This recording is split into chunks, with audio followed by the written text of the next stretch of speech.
નમસ્કાર મિત્રો, સ્વાગત છે આપણી યુટ્યુબ ચેનલની અંદર। તો આજે આપણે દેશ અને દુનિયાના અને તાજા અને મહત્વ સમાચારની વાત કરવાના છીએ, તો વિડીયોને અંત સુધી જોવા વિનંતી। સૌપ્રથમ સમાચારની વાત કરીએ કે સૌથી મોટી જાહેરાત બજેટ 2026 અને 27। સરકારે કહ્યું હતું કે આ જ્ઞાનનું બજેટ એટલે કે જી ગરીબ, વાય યુવાન અને એ અન્નદાતા, ખેડૂત એન નારી શક્તિનું બજેટ। નાણામંત્રીએ કહ્યું કિસાન ક્રેડિટ કાર્ડ પર લોનની મર્યાદા 3 લાખ રૂપિયાની વધારીને 5 લાખ રૂપિયા કરવામાં આવશે અને 7.7 કરોડ ખેડૂતોને લાભ મળશે અને ડેરી અને ફિશરી વિભાગમાં ખેડૂતોને પણ મળશે 5 લાખ સુધીની લોન। વધુ આગળ વાત કરીએ કે ગુજરાતની બજેટની મોટી જાહેરાત। એક આવાસ યોજનાની રકમ વધારીને પ્રધાનમંત્રી આવાસ યોજનાના ગ્રામીણ, ડોક્ટર આંબેડકરની આવાસ યોજના, પંડિત દીનદયાળના આવાસ યોજનાને તેમજ હળપતિ આવાસ જેવી યોજનાઓને હાલની રૂપિયા 1,20,00,000 રૂપિયાની સહાય, મકાન દીઠ રૂપિયાના 50,000ની માપદર વધારા સાથે 1,70,000 રૂપિયાની જાહેર કરવામાં આવી છે અને 3 લાખના નવા મકાન બનાવવાની સહાય પણ આ ટાર્ગેટ પૂરો કરવાનો રહેશે। સૌથી અગત્યની વાત કરીએ કે રેશન કાર્ડ ધારકોને ભેટ। પ્રધાનમંત્રી ગરીબ કલ્યાણ અન્ન યોજના અંતર્ગત રાજ્યના અંદાજે 75 લાખ કુટુંબોને વિનામૂલ્યે અનાજ પૂરું પાડવામાં આવશે।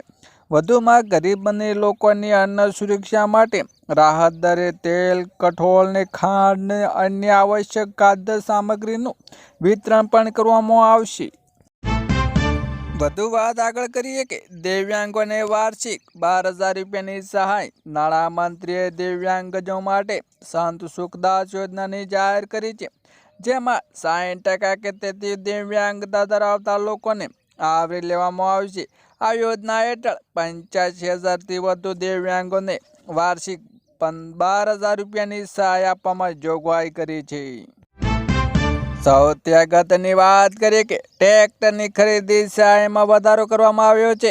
ખેડૂતોને ખુશ ખબર, બજેટના ખેડૂતોને ટ્રેક્ટર ખરીદીની હાલની સહાય વધારો કરી દીધો છે।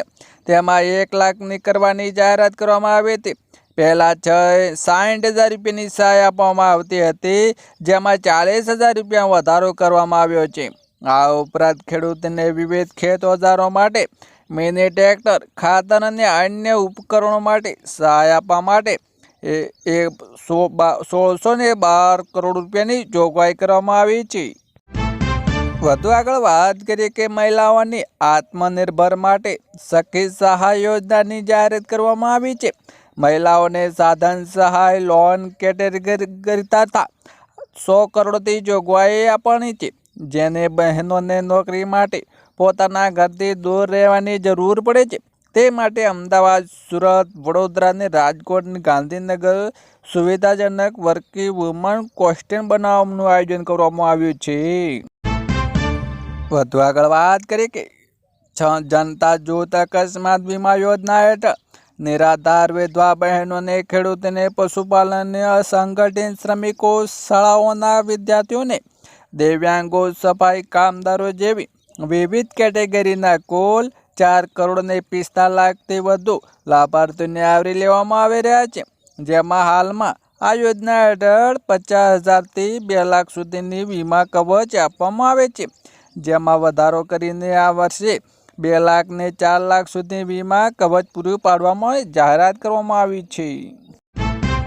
વધુ આગળ વાત કરીએ કે સરકારે કહ્યું હતું કે આ જ્ઞાનનું બજેટ એટલે કે જી ગરીબ, વાય યુવાન, અન્નદાતા, ખેડૂતને એન નારી શક્તિનું બજેટ। નાણામંત્રીએ કહ્યું કિસાન ક્રેડિટ કાર્ડ પર લોનની મર્યાદા 3 લાખ વધારીને 5 લાખ રૂપિયા કરવામાં આવશે અને 7.7 કરોડ ખેડૂતોને લાભ મળશે અને ડેરી અને ફિશરી વિભાગને ખેડૂતોને પણ મળશે 5 સુધીની લોન। વધુ આગળ વાત કરીએ કે કેન્દ્રીય બજેટમાં કિસાન ક્રેડિટ કાર્ડના ધિરાણની મર્યાદા 3 લાખને વધારીને 5 લાખ રૂપિયા કરવામાં આવી છે, જેને પણ અમલ કરવાના રાજ્ય સરકારે કટિબદ્ધ છે। અંતર્ગતમાં 4% વ્યાજ રાહત આપવા માટે 1,252 કરોડની જોગવાઈ કરવામાં આવી છે। આ લોન દર વર્ષે ખેડૂતના, પશુપાલક અને સાગર ખેડૂતોને મળતા તેઓ પોતાના પ્રવૃત્તિ સમયસર કરી શકે છે।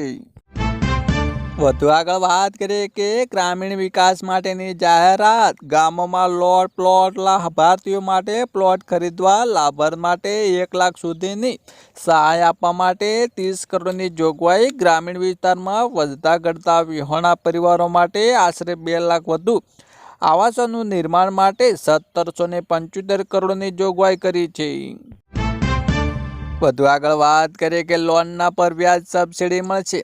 આદિજાતિના, અનુસૂચિત જાતિ અને પછાત વર્ગના યુવાનો માટે સ્વરોજગારની તકો ઉમેરાય એ હેતુ સરકારે વ્યાજ પર સબસિડી આપવાની જાહેરાત કરી છે, જેમાં નાણાકીય સહાય માટે વ્યાજની સબસિડી આપવામાં આવશે.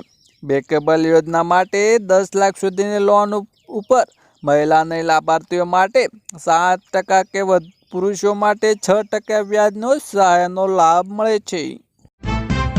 વધુ આગળ વાત કરીએ કે ગંગા સ્વરૂપમાં આર્થિક સહાય યોજના અંગે મોટો નિર્ણય.